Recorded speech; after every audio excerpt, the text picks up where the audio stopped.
राधे राधे। जय श्री कृष्ण।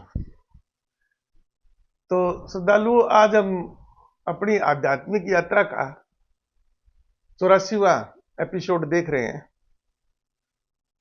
तो पिछले कुछ दिनों से लगभग 8-9 दिन हो गए मैं अपनी यात्रा पर था। तो जब लास्ट वीडियो अपन ने रिकॉर्ड किया था 76वां, उसमें अपन ने गीता से संबंधित 10वां जो अध्याय है उस पर हमने चर्चा की थी। तो आज हम 11वें अध्याय पर हम चर्चा करेंगे। तो 11वें अध्याय में कृष्ण भगवान अर्जुन को अपना विराट रूप दिखाते हैं। तो ये विराट रूप क्या है और कृष्ण भगवान ने अर्जुन को वो विराट रूप किस प्रकार से दिखाया था, उसको सही ढंग से समझने के लिए हमें क्या है कि आधुनिक विज्ञान का हमें सहारा लेना पड़ेगा। अन्यथा हम उसको केवल कपोल कल्पना और एक कहानी के रूप में ही, काल्पनिक कहानी के रूप में ही उससे संबंधित भ्रम उत्पन्न होता है। तो उसका कारण क्या है कि जो वैदिक संस्कृति से जो हमारे सनातन के धर्म ग्रंथ है, जैसे कि वेद है, उपनिषद है, और उन उपनिषदों में अपने वेदांत है, फिर षट दर्शन है और वेदांग है, और फिर उन पर बहुत से लोगों की टीकाएं, टिप्पणियां इत्यादि लिखी हुई है। और फिर हमारे वैदिक संस्कृति के जो ग्रंथ हैं, एक तो पाणिनि के ग्रामर पर आधारित संस्कृत है, वो बड़ी क्लिष्ट है। संस्कृत से आजकल हम बहुत कम लोग हैं जो इससे परिचित है, पाठ्यक्रमों में है नहीं। कुछ विशेष पाठ्यक्रम है जो पूजा इत्यादि से संबंधित है, वो इन लोगों को पढ़ते हैं। बाकी आम बोलचाल की भाषा नहीं है, और इससे संबंधित रोजगार कम होने के कारण युवाओं का बिल्कुल भी रुझान इसकी तरफ नहीं है। आधुनिक विज्ञान से संबंधित विषय अधिकतर लोग लेते हैं, तो कई समस्याएं हैं। तो उनमें उनसे जब हम आज के युग में जिन शब्दावली से, आधुनिक युग में विज्ञान से संबंधित जिन शब्दावली से हम परिचित हैं, दोनों में तादात्म्य स्थापित करना बड़ा मुश्किल हो जाता है। और फिर ये क्योंकि आध्यात्म से संबंधित ग्रंथ है ये, तो इनमें आत्मा है, जीव है, परमात्मा है, परमेश्वर है, पुरुष है, महापुरुष है, और ब्रह्म है, परब्रह्म है, जीव है, जीवात्मा है, और इससे संबंधित हजारों शब्द हम ऐसे सुनते हैं जिनका दैनिक जीवन में हम उपयोग करते हैं कुछ शब्दों का, लेकिन सही परिप्रेक्ष्य में सही अर्थ हम किसी का भी नहीं लगा पाते हैं। तो इसको समझने में बड़ी दिक्कत आती है। अच्छा, फिर हमारे जो वैदिक साहित्य के जो ग्रंथ हैं, वो सारे के सारे श्रुति और स्मृति के रूप में है। यानी गुरु से शिष्य ने सुना और शिष्य ने फिर उसको याद रखा, और आगे उसने अपने शिष्य परंपरा के हिसाब से अपने शिष्यों को सुनाया, उन्होंने याद रखा, तो उनका वो घोटा लगा लेते थे। और फिर उन छंदों में भी, उन सूक्तों में भी थोड़ा बहुत परिवर्तन, उनकी खुद की मानसिकता, खुद उनका ज्ञान इत्यादि का भी प्रभाव पड़ता था। तो पहले तो ये ग्रंथ है वो इसी प्रकार से आगे याददाश्त और स्मृति के श्रुति के साथ चलते रहे। और बाद में जब प्रिंटिंग प्रेस या हाथों से लिखने का चलन प्रारंभ हुआ भोजपत्रों इत्यादि पर, तब वो लिखने वाले जो भी लोग थे, अब क्योंकि जिन ऋषियों ने वेद उपनिषद इत्यादि लिखे वो तो जिंदा थे नहीं, आगे से आगे उनके चेले चेले चलता रहा था। तो आगे जिन जिन लोगों ने भी लिखा है उनका फिर वो उनकी मानसिकता, उनका ज्ञान उसमें परिलक्षित होने से उसमें भी मिश्रण होता गया। और फिर आधुनिक युग में प्रिंटिंग प्रेस इत्यादि आ गई, और फिर इंटेलेक्चुअल्स, तो जो बुद्धिमान जो वर्ग है, उन्होंने भी उन पर टीकाएं और टिप्पणियां इत्यादि लिखी है। तो उनकी खुद की मानसिकता और फिर देश काल के हिसाब से समय और स्थितियों में इतना परिवर्तन हो गया कि हम ये नहीं कह सकते कि वो बिल्कुल शुद्ध रूप में ज्ञान है जो वेदों के युग के समय का है या महाभारत कालीन जो युग के समय का है, या जो वेदांत है लिखे गए हैं उनके युग का समय का वैसा ही हमें मिला है। अच्छा, फिर अब जिस हम क्योंकि संस्कृत से परिचित नहीं है तो हम उनका रूपांतरण पढ़ते हैं, हिंदी में पढ़ते हैं मुख्यतः। और जो जिस व्यक्ति ने भी उनका हिंदी में रूपांतरण करता है तो उसका संस्कृत का ज्ञान कितना है उस पर भी निर्भर करता है।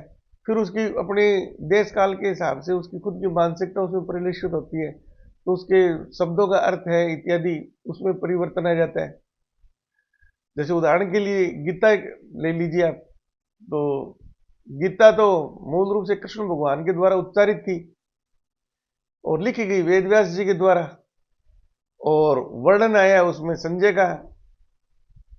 मौके पर तो वहां अर्जुन के अलावा इनमें से कोई भी नहीं था, ना वेद व्यास जी थे और न ही संजय वहां पर था।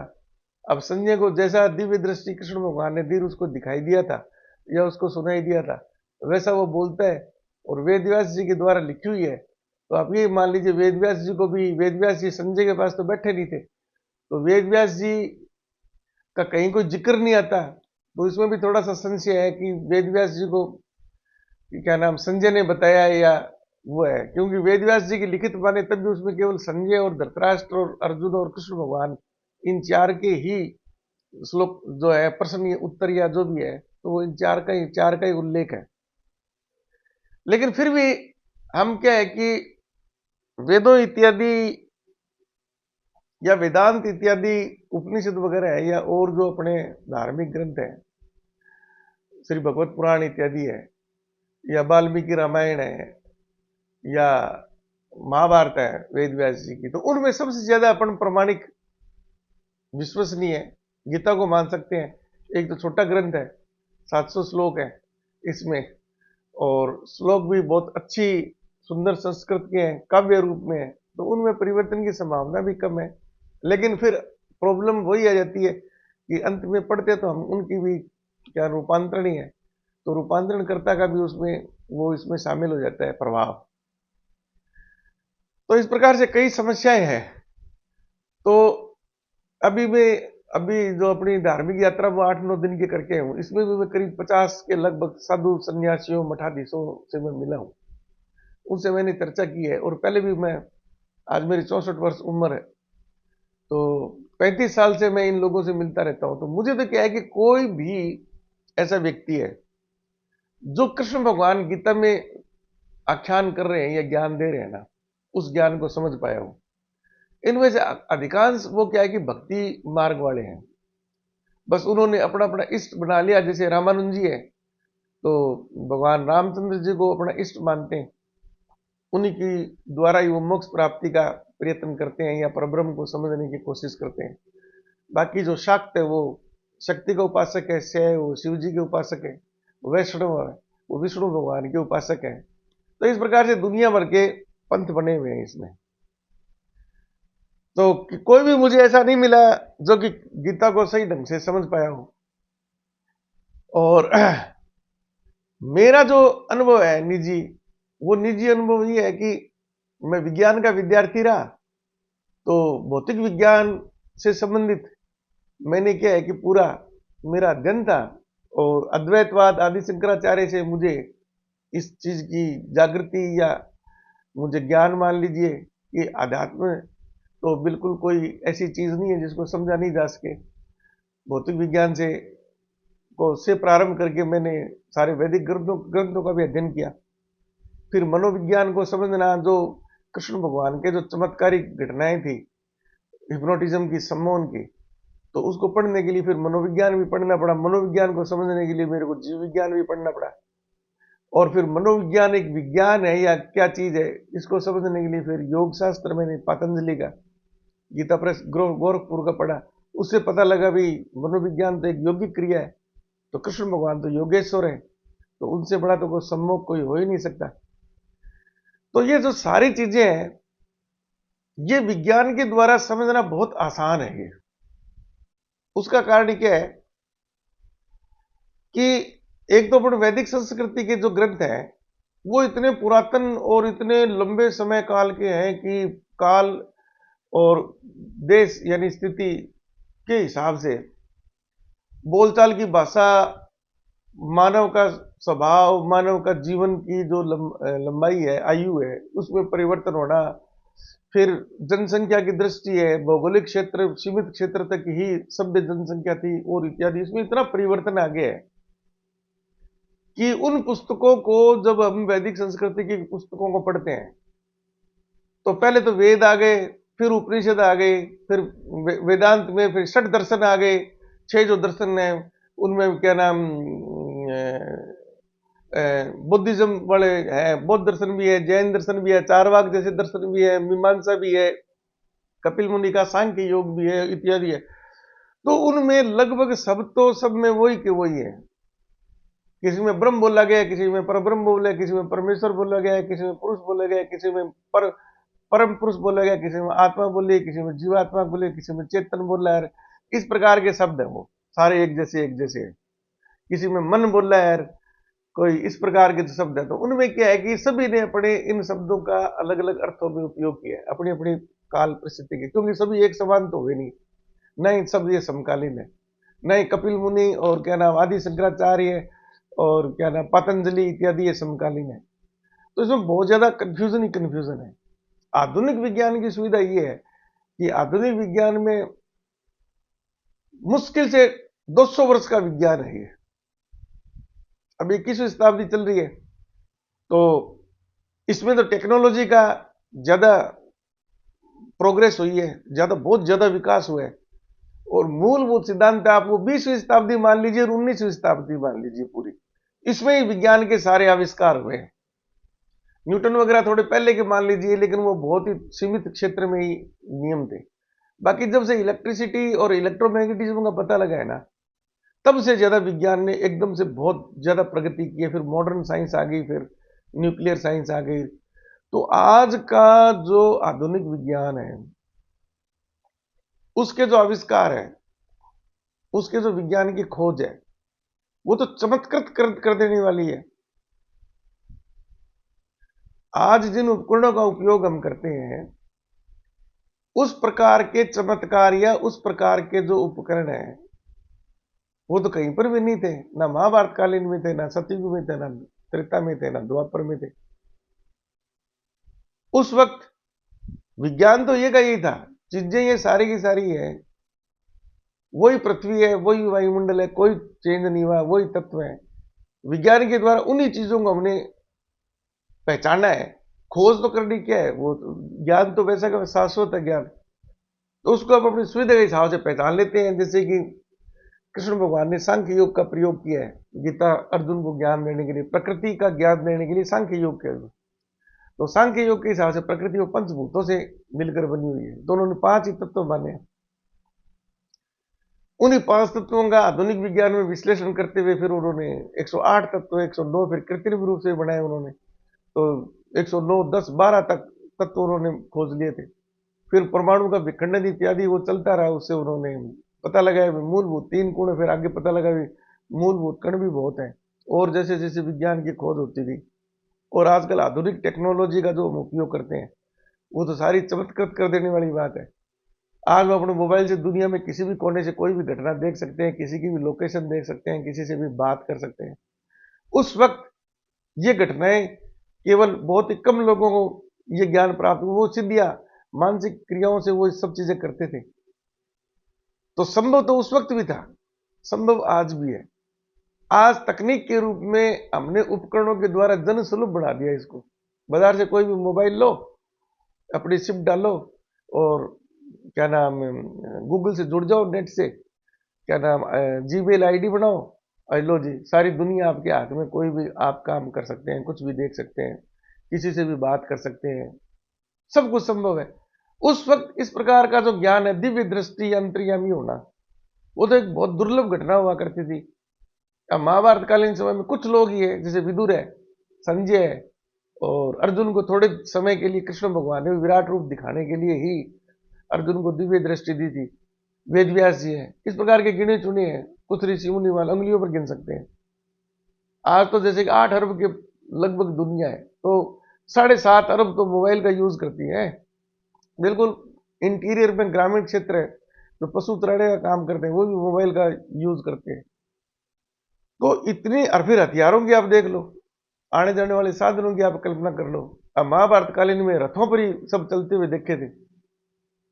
रामायण काल में तो दिव्य रथ थे, वो उड़ते थे, इधर से गायब हो गए, रावण की माया इत्यादि कुछ वो वर्णन किया गया है। महाभारत कालीन में तो साधारण थे, सबके हाथ में तीर कमान थे, किसी भी के भी हाथ में कोई भी ऐसा दिव्य अस्त्र शस्त्र नहीं था।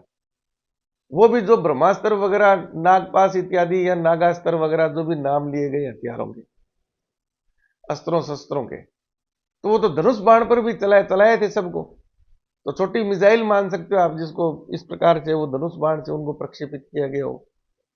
बाकी और इस प्रकार से जैसे कि मिसाइल वगैरह, हाइड्रोजन बम वगैरह, टाइम बम वगैरह, इस प्रकार की संरचना का तो कोई उल्लेख नहीं मिलता। तो और फिर आने जाने के साधन, आने जाने के साधन घोड़े थे, घोड़े रथ थे, अधिकतर हाथी घोड़े रथ थे। इसके अलावा किसी ने भी, कृष्ण भगवान ने या अर्जुन ने या अन्य किसी महारथी ने कोई विमान, विमान शब्द तो है ही नहीं महाभारत में कहीं पर भी। रामायण में फिर भी विमान का उपयोग है। भाई रामचंद्र जी की पूरी सेना है पुष्पक विमान में, क्या नाम, श्रीलंका से अयोध्या आई थी, इसमें तो है ही नहीं। अच्छा, फिर आज हम चाहें तो रोज अमेरिका जाए और वापिस आ जाए, दुनिया के दूसरे छोर पर है, पृथ्वी का चक्कर लगाओ, चांद पर लोग चले गए। तो महाभारत कालीन में तो कोई ऐसी घटना नहीं है, किसी के द्वारा भी ये दावा नहीं किया गया कि भाई इस पृथ्वी से अलावा कहीं पर भी गया हो। पृथ्वी के अन्य भाग पर भी जाना इतना वो ज्यादा उल्लेख नहीं है। कुछ पाताल लोक वगैरह का उल्लेख है, वो भी इक्का दुक्का आदमी है।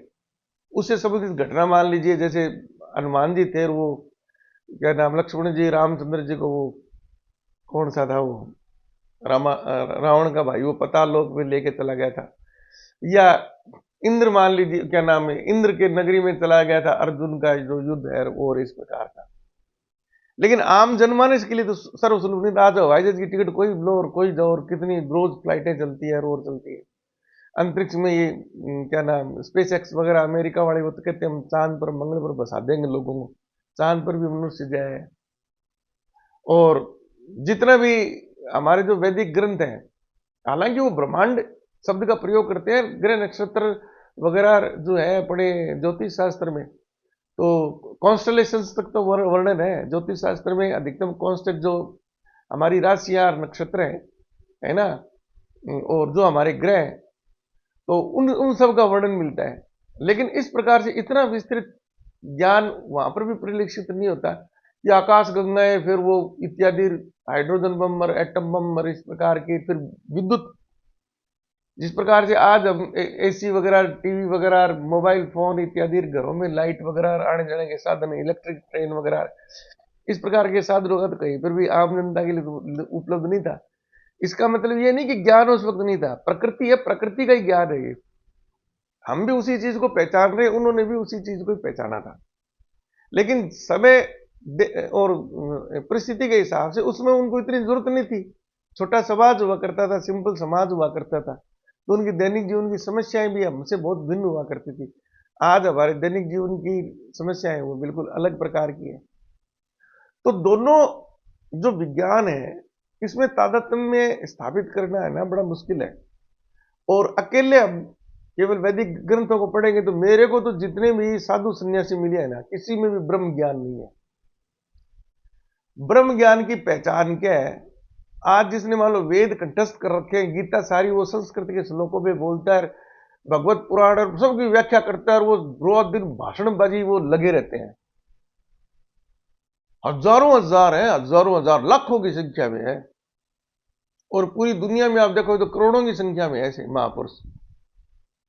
उनमें से एक भी ऐसा महापुरुष नहीं हुआ जो संजय की स्थिति में या विदुर की स्थिति में या वेद व्यास की स्थिति में हो। सब आने जाने के लिए ना, वही ट्रेन, वही हवाई जहाज जो हम जैसे वैज्ञानिकों ने बनाई हुई है, वही मोबाइल फोन, वही बढ़िया एसी गाड़ियां, वही एसी कमरों में रहते हैं, है ना। किसी में भी वो क्षमता नहीं है गर्मी सहन कर ले, सर्दी सहन कर ले। भाषण देंगे तो उनको 100 आदमियों को बोल के बताने की उनकी स्थिति नहीं है। माइक्रोफोन यूज करते हैं, स्पीकर लगाते हैं। तो इनमें एक भी ऐसा आदमी नहीं है क्या जो कम से कम हम जैसे लोगों को ये तो बता दे कि देखो हमारी वैदिक संस्कृति का ज्ञान कितना उन्नत था, जो हम रात दिन वर्णन करते रहते हैं। ये देखो, हमने उस वैदिक संस्कृति पर आधारित ये चीज बनाई है, जो कि आधुनिक विज्ञान से हम नहीं, हम अपनी वैदिक संस्कृति से बनाई है। एक भी नहीं है। इसका मतलब क्या है? सबका अपना अपना निहित स्वार्थ है, या भ्रम में है वो, या वो इस भ्रम में है कि हमें ब्रह्म ज्ञान हो गया और हमें मोक्ष हो जाएगी। कोई भी ऐसा व्यक्ति नहीं है जो बीमार होने पर हॉस्पिटल नहीं जाता हो, भाग के जाते हो। आधुनिक चिकित्सा पद्धति से, एक्सरे वगैरह से, कैंसर वगैरह, हार्ट स्टेंट डलाते हैं ना, किसी से पूछ लो आप, सब गोलियां खाते हैं ये। ना इनको योग का ज्ञान है, ना इनको वैदिक संस्कृति का ज्ञान है, ना इन्होंने, क्यों वो समझ ही नहीं सकते, क्योंकि उन्होंने एक षड्यंत्र कर रखा है। आज आधुनिक विज्ञान का ज्ञान कम है क्या? मोबाइल फोन की जो टेक्नोलॉजी है, मोबाइल फोन तो आपको आश्चर्यचकित कर देगा। आगे और गजेट्स तो छोड़ो आप, ये तो स्तंभित करने वाली बात चीजें हैं ये। इसको तो वो अपने शामिल ही नहीं करते कि ना जी, ना ना ना ना। कोई भी जिनके मठ है और है ना, वो 10वीं 12वीं ग्रेजुएशन तक की शिक्षा देते हैं ना, तो वो सरकार ने कुछ जबरदस्ती 8वीं 10वीं तक कोई थोड़ी बहुत साइंस वगैरह पढ़ा दी तो पढ़ा दी, बाकी तो इन्हीं पर माथा फोड़ी करते रहते हैं, वो वेदों पर लगे हुए यार। कोई वो, कई वो बने हुए आर्य समाजी वगैरह, है ना, कोई वैदिक विज्ञान और कोई फलाना विज्ञान और टिकट विज्ञान, और मोटे मोटे ग्रंथ लिखे जा रहे हैं। उन ग्रंथों का फायदा क्या है? सारे के सारे तो अपने आधुनिक हमारे जैसे वैज्ञानिकों के बनाए हुए उपकरणों का उपयोग करते हैं, और वहां पर वो वैदिक ग्रंथों के मोटे मोटे हजार हजार, 2-2 हजार के पेज के वो कागज ऐसे काले कर रहे हैं। अब वो उनकी एक अपनी दुनिया है, और वैसे ही उनके वो श्रोता हैं, दर्शक हैं, वो उन्हीं अपनी छोटी सी दुनिया में मस्त है। बस वो देख, वो इसी प्रकार की उनको संतुष्टि हो जाती है कि ये देखो से वेदों के क्या नाम, संस्कृत श्लोकों से हमने जो रश्मियां और फसमियां और ये जो तत्व वगैरह और ज्ञान खोजा है, ये वो है, वो बैटरी है, फलाना है, टिकट है, और है, तो ये सारी आधुनिक विज्ञान में अब खोज हुई है, हमने बहुत पहले खोज कर ली। अरे कर ली थी, बहुत बढ़िया है, लेकिन आपको कितना पता है? आप तो कुछ जानते नहीं उस चीज को, उस चीज को जिंदा रख ही नहीं पा रहे आप तो। अभी भी आपका कोई प्रयत्न नहीं है कि योगाभ्यास से कोई एक दो आदमी को भी आप हिप्नोटाइज करके या इस प्रकार से टेलीपैथी से दूर बैठे कोई संदेश भेज दें और भेज दें। लाइट जलाने के लिए तो आपको बिजली की जरूरत पड़ती है, बात करने के लिए मोबाइल फोन की जरूरत पड़ती है, और घरों में गर्मी में हम एसी की उपयोग करते हैं, चलने के लिए गाड़ियां, हवाई जहाज, इनका उपयोग करते हैं ना। वो घोड़े रथ वगैरह, वरना वो अच्छे बढ़िया घोड़े वगैरह रथ वगैरह रखे आए जाए, लोगों में आत्मविश्वास बढ़े भी, ठीक है, हमारा पुरातन ज्ञान है, अभी तक जिंदा है। तो ये इन्होंने एक जरिया बढ़ा रखा है अपने प्रचार का, एक उनका वो धंधा चल रहा है। बाकी ज्ञान नाम की चीज कुछ नहीं है, भ्रम है। हाँ, भक्ति योग अधिकतर जो मेरे को मिले हैं ना, वो सारे के सारे भक्ति योग ही है। जो मेरे जैसे कपड़े पहन लेते हैं ना भगवान, आप ये मान लो, या तो वो किसी मठ से संबंधित है, उसने संन्यास ग्रहण कर लिया है, ताकि उसके जो मठ की जो जो भी उसका पीठ है, उससे संबंधित उसका जो कोड है, ड्रेस कोड है, और या फिर वो भक्ति योग के हिसाब से किसी ने भगवान पहन लिए, किसी ने पीले पहन लिए, किसी ने जो शक्ति के उपासक है वो लाल पहन लेते हैं, कोई अधूरी वगैरह काले पहन लेते हैं, कोई कुछ पहन लेते हैं। मैंने जो पहन रखा है ना, वो सारा मेरा वैज्ञानिक कारण से है। मैं आपको पहले भी बता चुका हूं, चंदन लगाया तो ये जड़ी बूटी है, आयुर्वेद का है ये। माथे पर लगाओ, ठंडक महसूस होएगी, नाक में आपकी बहुत अच्छी खुशबू आएगी, चित्त आपका प्रसन्न होता है। और बीच में रोड़ेगा तो लाल टिक्का है, ये ज्ञान का प्रतीक है, सूर्य का प्रतीक है ये। और जो भगवान पहन रखा है, ये आंखों के लिए सबसे सेंसिटिव, सबसे सुखदायक रंग है ये। सूती कपड़ा पहनते हैं, गर्मी सर्दी सब में ही बहुत आरामदायक है। तो मैंने जो पहन रखा है ना, अच्छा, सर नंगा नहीं रखना चाहिए किसी भी आदमी को, क्योंकि उम्र के साथ मेरे भी बाल काफी उड़ गए, तो सर को तो 24 घंटे ढका हुआ रखना चाहिए। भगवान ने बाल इसीलिए दिए हैं कि सर हमेशा कवर रहे, तो इसलिए मैंने ये भगवा रंग का ऊपर कपड़ा बांध रखा है। मैंने किसी की कोई नकल थोड़ी की, और ना कोई मैं इस प्रकार के किसी मठ से जुड़ा हुआ हूं मैं, क्योंकि मैंने तो सारी चीजें विज्ञान के द्वारा समझी, मैंने परब्रह्म का साक्षात्कार ही विज्ञान के द्वारा किया है। और मैं पुनर्जन्म इत्यादि घटनाएं पहले भी मैंने आपको पूरी सारी विज्ञान के द्वारा बताई थी, अब मैं और बताऊंगा आपको एडवांस में। इसको समझना बहुत आसान है, और वैदिक संस्कृति में आप निपटे रहेंगे ना, केवल उसी उसी को पढ़ेंगे, आधुनिक विज्ञान से उसको कोरिलेट नहीं करेंगे तो कुछ भी समझ में नहीं आएगा, कुछ भी समझ में नहीं आएगा। अब उदाहरण के लिए जैसे अपन अभी 11वां अध्याय पर चर्चा प्रारंभ करेंगे, तो अर्जुन, पहले श्लोक में अर्जुन ये निवेदन करता है कृष्ण भगवान से कि आपने जो 10वें अध्याय में पूरे अपने विराट रूप की जो व्याख्या की है शब्दों में, कृष्ण भगवान ने ये कहा भी मैं खुद ही परब्रह्म हूं, मैं इस सृष्टि का रचेता हूं, मैं इस सृष्टि का पालनहार हूं, मैं इस सृष्टि का सहारक हूं। तो यानी ब्रह्मा विष्णु महेश जो तीनों है ना, वो भी मैं ही हूं। और उन्होंने फिर अपने दिव्यतम रूप को प्रदर्शित करने के लिए, यानी ज्ञान के रूप में, तुम देखोगे तो वेदों में मेरे को गिनोगे तो सामवेद में हूं, सिद्ध पुरुषों में तुम गिनोगे तो क्या नाम कपिल ऋषि में हूं, और इस प्रकार से जो भी है, ग्रहों में तुम देखोगे तो सूर्य में हूं। इस प्रकार से हर जो सुपरलेटिव डिग्री की उपमाएं है ना, वो कृष्ण भगवान ने अपने आप को दी थी। तब अर्जुन ने ये कहा कि आप मेरे को वो जो है ना, मौखिक रूप से जो आपने मेरे को ज्ञान दिया है विराट रूप का, वो मेरे को साक्षात दिखाओ, मैं अपनी आंखों से देखना चाहता हूं वो है क्या। परब्रह्म आप हो, मान लिया मैंने सारी चीजें, आपने अपनी विशेषताएं और अपनी पावर शक्तियां है ना, वो सारी चीज बता दी मैंने, मान ली, लेकिन आप मेरे को साक्षात दिखाओ। जैसे आधुनिक विज्ञान के जो है ऋषि वैज्ञानिक, वो हमेशा प्रमाण को ही, प्रमाणित जो चीज है ना उसी को विज्ञान में चल, तो वो तो मैं आंखों से देखूंगा ना, तभी मैं इसको प्रमाणिक मानूंगा। तब कृष्ण भगवान ने कहा कि जो स्थूल शरीर तुम्हें मिला है, उसमें जो तेरी ज्ञानेंद्रिय है, उसमें दृष्टि है, आंखें हैं, उससे तो तुम्हें मेरा दिव्य रूप नहीं दिखाई देगा, लेकिन मैं तेरे को दिव्य दृष्टि थोड़े समय के लिए प्रदान करूंगा, क्योंकि तू मेरा परम मित्र है, मेरा भक्त है और मेरा सखा है, तो उससे तू देख पाएगा। तो फिर कृष्ण भगवान ने अर्जुन को दिव्य दृष्टि दी। दिव्य दृष्टि लेने के बाद में फिर कृष्ण भगवान का जो विराट रूप है, जो अर्जुन को दिखाई दिया था, जिसके एक पुरुष के रूप में, वो बहुत बड़ा पुरुष है, वो नीचे से देखो तो आसमान तक वो दिखाई देता है, जिसके हजारों हाथ है, हजारों लाखों उसके मुंह है, हजारों लाखों उसके पैर है, हजारों लाखों उसके सर है। और उसमें फिर अर्जुन को क्या है कि अर्जुन भी मृतदेह उसमें क्या नाम नष्ट होती हुई दिखाई दी। कृष्ण भगवान की खुद की देह भी उसमें मर रहे थी, भीष्म पितामह, द्रोणाचार्य, कृपाचार्य, दुर्योधन सारे, और फिर वो उत्पन्न भी हो रहे हैं, मर रहे हैं सारे, इस प्रकार की जो घटनाएं। तो ये जो घटना है, इसको आप कैसे समझेंगे? केवल आप इसको वैदिक दृष्टि से देखेंगे ना, तो आप एक मान लेंगे, दूसरा तो कोई मानेगा नहीं, वो तो कहेगा जी कपोल कल्पित है। और जो आधुनिक विज्ञान थोड़ी बहुत जिसने पढ़ रखी है, और आज के युग में जो जीवन जी रहा है, जो मोबाइल देख रहा है, टीवी देख रहा है, उसको इसका ज्ञान नहीं है कि काम कैसे करते हैं, लेकिन ये तो उसको प्रमाणिक है ना कि संभव है, ये अमेरिका में बैठे हुए आदमी से संभव है। किसी की फोटो ले लो, किसी का कुछ भी कर लो, किसी को मैसेज भेज दो, किसी से बात कर लो, ये इस बात का तो प्रमाण मानने का ना। ये तो कह ही नहीं सकता कि ऐसा हो नहीं सकता। वो कहता हम रात दिन करते हैं ना, क्यों नहीं हो सकता? ठीक है, उसके पीछे की साइंस नहीं पता, उसको तकनीक नहीं पता, लेकिन उसको काल्पनिक नहीं मान सकता वो। लेकिन उस क्या नाम विराट रूप वाली कहानी को तो बिल्कुल काल्पनिक मान लेंगे, क्योंकि उसका कोई प्रमाण आज कोई दिखा ही नहीं सकता, ऐसा कोई है ही नहीं।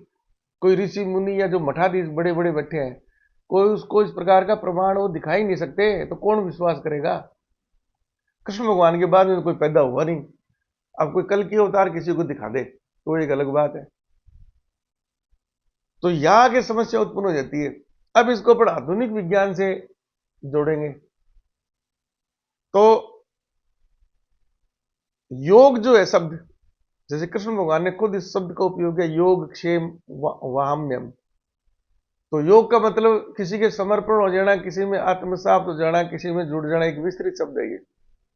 और वैसे योग को अपन लें तो योग है वो जो अपनी योगिक क्रियाएं करते हैं ना, तो ये पतंजलि का पूरा योग दर्शन है। उसमें केवल वो शारीरिक योगिक क्रियाएं नहीं है, उसमें शरीर को मजबूत बनाने के लिए, शरीर स्वस्थ के लिए क्रियाएं हैं, शरीर को स्वस्थ रखने के लिए क्रियाएं हैं, कोई रोग से आप ग्रसित हो गए तो उसके लिए भी वो आसन है निरोग होने के लिए। विभिन्न आसनों से हमारे शरीर में जो विभिन्न प्रकार की ग्रंथियां हैं, लीवर भी एक ग्रंथि है, वो हार्मोन्स छोड़ती हैं।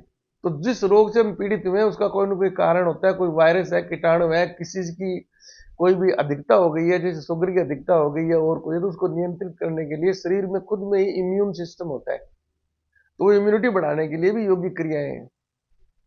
और मानसिक क्रियाओं से संबंधित है, जैसे कुंडलिनी जागृत करना है, तीसरा नेत्र उदय करना है, और है वो सारी मानसिक क्रियाएं है ना, वो मस्तिष्क से संबंधित है। तो मस्तिष्क भी तो मानव अंग है, हाथ पैर आंखों के अलावा कान इत्यादि की जो योगिक क्रियाएं हैं, नाक इत्यादि की, उसी प्रकार से मस्तिष्क की क्रियाएं हैं। मस्तिष्क की जो क्रियाएं हैं ना, उसमें फिर सम्मोहन शामिल है। ये पतंजलि का योग प्रदीप आप लेके देखें, उसमें सम्मोहन एक बहुत बड़ा चैप्टर है उसमें। अब ये आधुनिक विज्ञान से कैसे इसलिए जुड़ा है, तो चार्ल्स डार्विन, सिगमंड फ्राइड, बिने, इस प्रकार के जो विदेशी वैज्ञानिक हुए हैं, उन्होंने फिर इसको पूरी साइंस के रूप में डेवलप किया है, जिसको साइकोलॉजी बोलते हैं, मनोविज्ञान। नाम तो उसका मन विज्ञान है हिंदी में, और अंग्रेजी में साइकोलॉजी है। लेकिन मन से संबंधित उसमें कोई ज्ञान नहीं है। उसमें केवल दिमाग, जो हमारा ब्रेन है, वो किस प्रकार से कार्य करता है, ब्रेन कितना विस्तृत है, कितनी इसमें क्षमताएं हैं, उससे संबंधित ज्ञान है उसमें। तो फंडामेंटल्स ऑफ साइकोलॉजी आप पढ़ेंगे, साइकोलॉजी के मूल सिद्धांत। तो वहां से फिर हिप्नोटिज्म क्या होता है, उसकी पूरी व्याख्या है, और ये कैसे काम होता है हिप्नोटिज्म का, दूसरे के दिमाग को कैसे अपन कंट्रोल करते हैं, ये जो चीजें है ना, वो सारी विद्या उसमें है। तो कृष्ण भगवान के लिए तो जो प्रत्यय यूज किया जाता है, वो नाम योगेश्वर है। वेद प्रवक्ता, योगेश्वर, ब्रह्मचारी, इस प्रकार के जो चार उनको अलंकृत किया गया है जिन शब्दों से, तो योगेश्वर है वो। यानी उनसे ज्यादा तो योग का किसी को ज्ञान ही नहीं है। तो योग से संबंधित सारी क्रियाओं के तो वो तो मतलब हिप्नोटिज्म की भी प्रकाष्ठा थी कृष्ण भगवान के पास में। तो कृष्ण भगवान ने अर्जुन से जब ये बोलते हैं ना कि मैं तेरे को थोड़े समय के लिए दिव्य दृष्टि दूंगा, तो कृष्ण भगवान उसको ये बताना चाहते हैं कि मैं तेरे को हिप्नोटाइज करूंगा, क्योंकि तेरी इच्छा तो प्रत्यक्ष देखने की है। तो तेरे को हिप्नोटाइज करके मैं बोलूंगा ना, वही चीज तेरे को दिखाई देगी, वही चित्र तेरे को दिखाई देंगे जो मेरे दिमाग में सोचूंगा। तो तेरे को तो यही महसूस होएगा जब तेरा हिप्नोटिज्म खत्म होगा, कि तूने साक्षात वैसा ही देखा है। हिप्नोटिज्म यही तो है, सम्मोहन, दूसरे के दिमाग को बिल्कुल अपने कंट्रोल में ले लेना। ये जादूगर वगैरह गली मोहल्लों में ये सभी दिखाते हैं। हम भी दैनिक जीवन में हिप्नोटिज्म का बहुत उपयोग करते हैं। बच्चों को तो हम रोज हिप्नोटाइज करते रहते हैं, कभी भूत है, कभी कुछ डर बैठा देते हैं, फिर वो बच्चा वैसे ही चित्र देखता है, वैसे ही कल्पना करना शुरू कर देता है। बच्चे को आप ये को पता है, अभी बच्चा इस चीज को हाथ लगाएगा, करंट लग जाएगा, इस कमरे में जाएगा, एकांत में चला जाएगा, अंदर से कुंडी बंद कर लेगा, कोई खतरा अपने जीवन को उत्पन्न कर सकता है, तो हम उसको एक डर बैठा देते हैं कि इस कमरे में भूत है या हाउ है। तो बच्चा तो उसको समझता नहीं है, अब वो उसकी फेथ है पूरी, आप पर विश्वास है वो। तो उसने क्या कि जैसे आपने भूत बोला ना, तो भूत का एक चित्र बन गया उसके दिमाग में। तो आप बच्चे को उस कमरे में जबरन लेके जाना चाहेंगे ना, तब भी वो चिल्लाएगा, नहीं अंदर नहीं जाऊंगा, अंदर भूत है, अंदर भूत है। तो हिप्नोटाइज हो गया वो आपसे। जिस चीज का अस्तित्व नहीं है वो चीज आपने उसको दिखा दी, और उसने, उस बच्चे ने उसको प्रत्यक्ष मान लिया। ये होता है हिप्नोटिज्म। तो ये हिप्नोटिज्म समझने के लिए, अब मेरे भी क्या है कि मैं तो बहुत जबरदस्त नास्तिक था। फिर कुदरतन मान लो कि मेरा अध्यात्म से अद्वैतवाद, मैंने जो प्रशासनिक सेवा की तैयारी करते से पढ़ा, तो वहां मेरे को पता लगा यार, भौतिक विज्ञान का जो ज्ञान है, जो इतना नीरस और सूखा लग रहा था, वही चीज अद्वैतवाद में दी हुई है। अल्बर्ट आइंस्टीन की थ्योरी है वो, ई बराबर एम सी स्क्वायर। तो मेरा ये हुआ भाई, इसको भी अध्ययन करना चाहिए। फिर मैं 35 वर्षों से उसी लाइन में, फिर मैंने पूरे के पूरे अपने वैदिक संस्कृति के ग्रंथ पढ़े, फिर उसमें दोनों में आधुनिक विज्ञान और उसमें कोरिलेशन देखता गया मैं। फिर ये गीता बेर महाभारत में जो घटनाएं थी, है ना, क्या नाम उसका, अश्वत्थामा, तोवाड़ार, अर्जुन की प्रतिज्ञा तोड़वाने वाले, ये जो विराट रूप दिखाने वाले, इसके लिए फिर मैंने कहा ये क्या चीज है ना। तो फिर मैंने सम्मोहन के लिए फिर मनोविज्ञान मैंने पढ़ा भाई कैसे होता है, फिर ये सम्मोहन विज्ञान से संबंधित कैसे है, तो इसके लिए पतंजलि का योग प्रतीक पढ़ा। फिर वो सम्मोहन को मानव मस्तिष्क की समझने के लिए फिर मैंने जीव विज्ञान पढ़ी। इस प्रकार से आगे लिंक जुड़ता गया। तो आज वैदिक संस्कृति में कोई भी घटना हो, मेरे लिए उसका विश्लेषण करना और उसको समझना मेरे लिए बाएं हाथ का खेल है। मैं आधुनिक विज्ञान से पूरे के पूरे उसका वर्णन कर सकता हूं मैं। तो अभी तो इस टॉपिक को अपन यहीं रोकेंगे। तो वीडियो को अधिक से अधिक शेयर कीजिए, सब्सक्राइब कीजिए और लाइक कीजिए।